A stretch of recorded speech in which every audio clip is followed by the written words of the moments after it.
What made me finally seek help for the issues I was experiencing with gambling was my partner at the time, and I'll never forget these words. She pulled me aside and she said, "I think this is more of a problem than you care to admit." And something inside me sparked.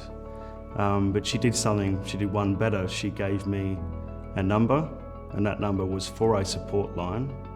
And I called that number, and that's how I initially sought help. What made me seek help was that I was experiencing depression. As time passed on, I began to have thoughts of suicide as well, and I made a plan. And that's when I really knew that something was wrong, that I wasn't coping. So then I had to do, what am I going to do? I've got children to look after. I have to manage my situation better.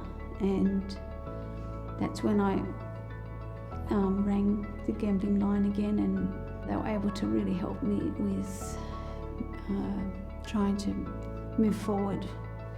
And so there began a life of trying to grapple with his gambling addiction and my experience as I was living it, with what I was going through as well, and what the children were going through. I was in a very depressed state.